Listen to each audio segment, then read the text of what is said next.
What is going on, everyone? My name is Andy. Welcome back to another FPL video. In this one, it's team selection time ahead of Game Week 7, and things are looking like a bit of a mess for Game Week 7. So I'm going to discuss Wildcard, why I might not use it, what I'm going to do with Trent Alexander-Arnold, who I'm captaining. But before that, we're going to see how I did in Game Week 6. So if you enjoyed this video, give it a like, hit that subscribe button, and let's jump into it. Okay, so another pretty good week. 57 points, which doesn't sound that high, but it was enough to pretty much have my rank. I was about 98k and I got down to 52k. So not quite half, but close enough. Now, I was only about kind of 80 or 90k until that Brighton game, and then Veltman getting an assist and 2 bonus points right at the end absolutely topped off the game week. Big shout out to him for that lovely cushioned assist to Morpay, and what a lovely finish it was as well. A little bit jammy, of course. Ronaldo captain was a bit annoying because obviously I thought he was going to do well this week, but I've only missed out on either 5 points if I'd captain Salah or 6 points if I'd captain Antonio. So it's not exactly the end of the world. Obviously, I'd much rather have him returned, right, and got extra points and a bigger green arrow, but it's not the end of the world, and I'm still happy I made that decision. I'd make it again every single time.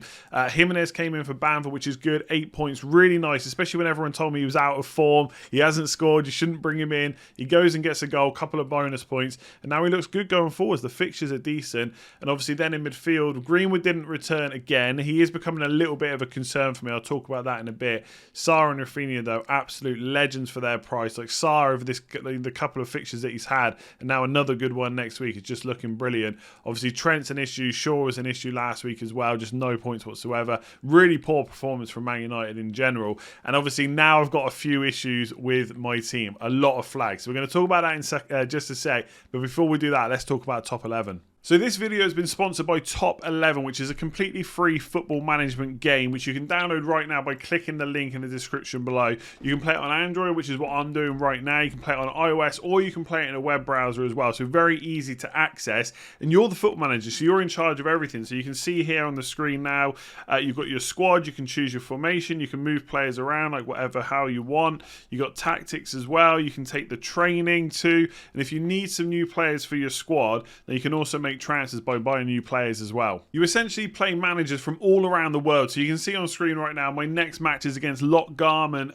AFC, and my last match was against Trebich. That was managed by Jan, and I drew 2-2, which is a bit unfortunate. I would like to have got the win, but maybe next time. And there's 4 competitions basically. So you've got the League, the Champions League, you've got the Cup, and then the Super League as well. And obviously I need to get up to the top 4 spot to get into the Champions League and stuff like that as well, so I can progress and open more things. You can also create associations, so you can play with your friends. You can create an association, you can all join together. You can create inter-association leagues, cups and stuff like that, and you can compete against loads of other managers around the world and become the top association. So if you've wanted to be a football manager, this has got it all, right? You've got your squad, you've got your formations, you've got your tactics, you've got your training, you've got your signings. You can play with your friends, you can go in different competitions, you can compete with your friends, you can compete against them as well.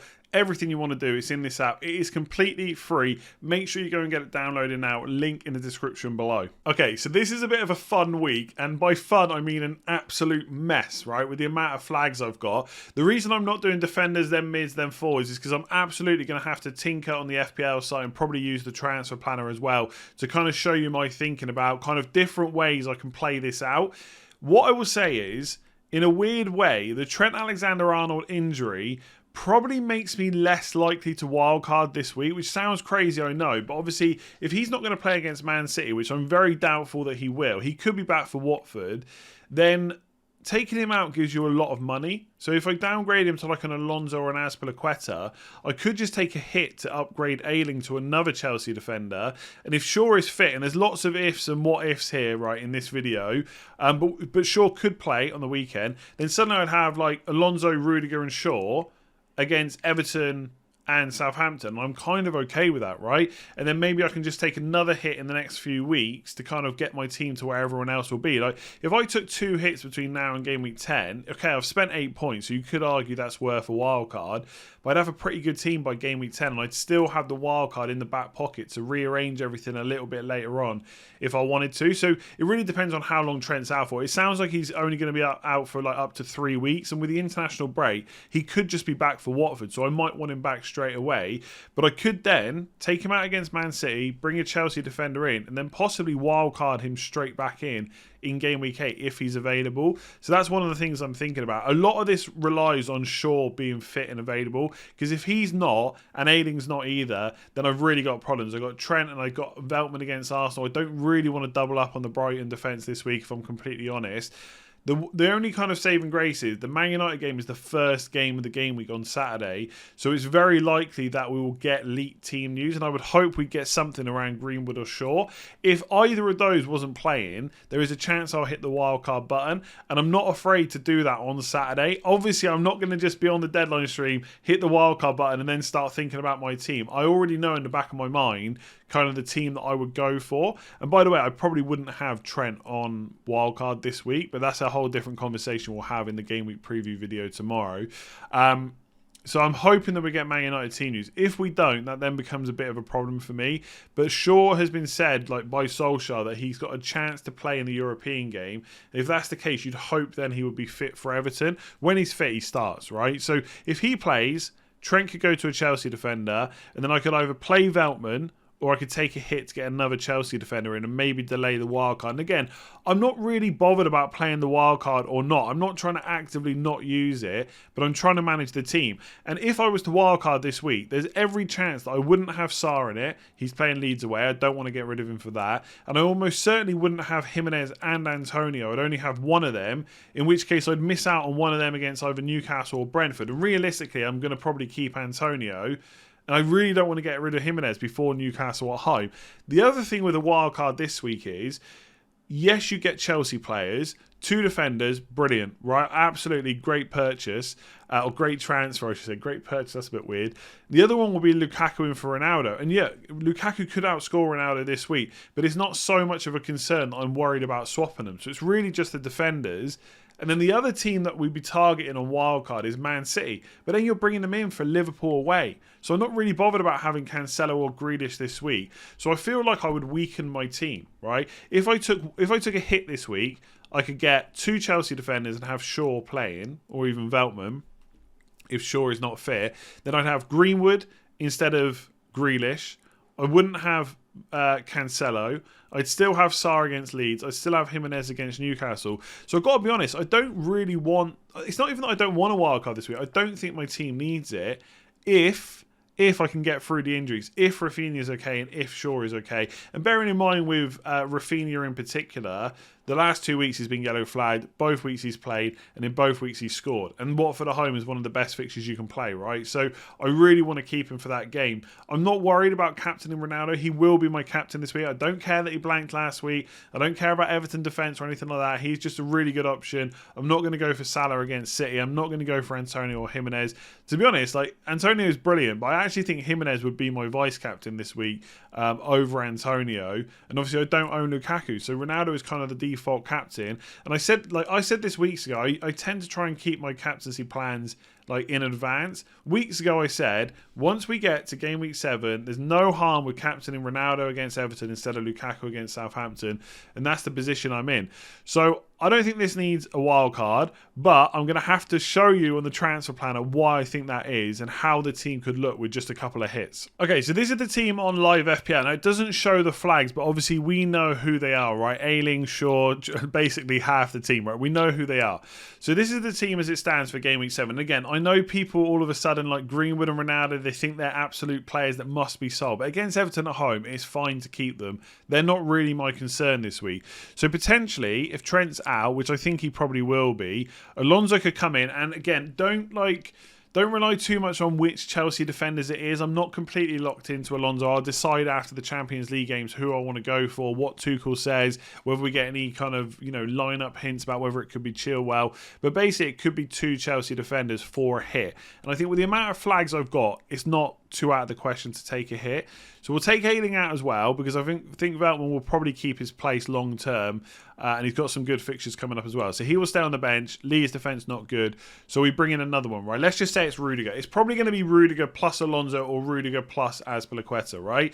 Although Reece James apparently is not going to be out too long. So Azpilicueta, still a great option, but maybe not quite as good as he was when we thought James was going to be out. So this would then be the team for game week 7 with a -4. Bearing in mind my rank's pretty good, so maybe I can afford to spend a few points. There's nothing wrong with that team. Could it be absolutely perfect? Yes, but I don't even know who I'd swap Greenwood for this week, right? Benrahma possibly against Brentford, but I think it's much of a muchness, right? I'm not worried about having Greenwood.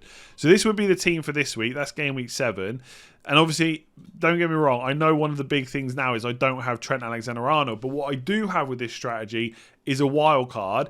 And I think if you're going to take the risk that he misses Watford, is not a guarantee, but that means he could miss the Man City game, possibly miss the Watford game, then play Man United. You could then wildcard in game week 10 or 13 to get Trent back and obviously overhaul the rest of the team. Then we move on to game week 8. So again, you got 3 Man United players now against Leicester. Again, I wouldn't say this is a massive concern whatsoever, but you might want to take a few players out. The fact that Brighton play Norwich is kind of handy. So Sanchez looks good. Rafinha's got Southampton. Sarr's probably got the trickiest fixture of the lot, playing Liverpool. Watford will be my captain against... Salah will be my captain against Watford. Again, I wouldn't be worried about having Ronaldo against Leicester instead of Lukaku against Brentford. Lukaku's the better option, but I don't think it's massive, right? So again, I'm kind of delaying things a bit, but it's not the end of the world. Then we've got Greenwood out probably for Grealish, because this is where Man City's fixture run really gets good. And at this point, I could take a second hit if I wanted to. I could do Shaw to Cancelo, but we'll just leave it as it is. And again, I think that's okay. We've got Veltman on the bench against Norwich. If we've got any issues, I could potentially play him ahead of Sarr, although I don't think I would do that. Antonio's got Everton. Jimenez has got Villa. We'll just save that and lock it in. I realise at this point, if Lukaku has smashed it in game week 7, I might regret not having him for game week 8. But it's possible just to have Ronaldo. Because if Ronaldo smashes it this week, outscores Lukaku, suddenly this plan looks a lot better, right? Then we move on to game week 9. Again, trickier fixture for Sanchez. Possibly could play Foster instead if he's still starting. Not too concerned about that. Then we've got Man United versus Liverpool, right? And this is where Man United's fixture run gets bad. And also, Lukaku has Norwich. So Lukaku would definitely come in for me this week against Norwich at home because he will be my captain. And then this is the week where I'd probably take an additional hit and just get Cancelo. I'd maybe think about doing that hit the week before because Cancelo has Burnley at home. But either way, I could take this hit and then there we go. Antonio's got Spurs at home. I don't think that's the worst fixture. I wouldn't necessarily want him for that, but it wouldn't make me feel like he has to be transferred out heavily. And then the rest of the team looks fine. Sarr against Everton, Grealish against Brighton. They're all okay fixtures. And most wildcard teams are going to have a Grealish, Man City defender and 2 Chelsea defenders anyway. So I know it's taken 2 hits to get to this point, but the team doesn't look that bad, right? And I've still got Jimenez against Leeds. It's not until kind of game week 9, maybe even 10, that Brentford's fixtures get really good that I'd want Tony anyway. And then if I come to game week 10, and by the way, I know this is all considering that there's going to be no more injuries and we've had loads, but I'm just kind of trying to plan it out and try and, again, not justify, but show you why I might not use the wild card.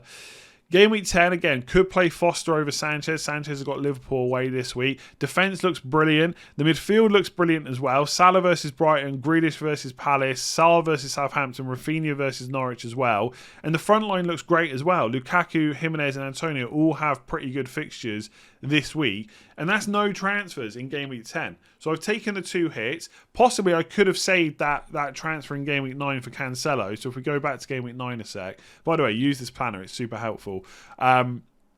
Instead of doing the Cancelo move, we could just keep Shaw against Liverpool. It's not ideal, but we could just do it and then get Cancelo for free this week. But that team in game week 10 for 2 hits and saving a wild card looks okay.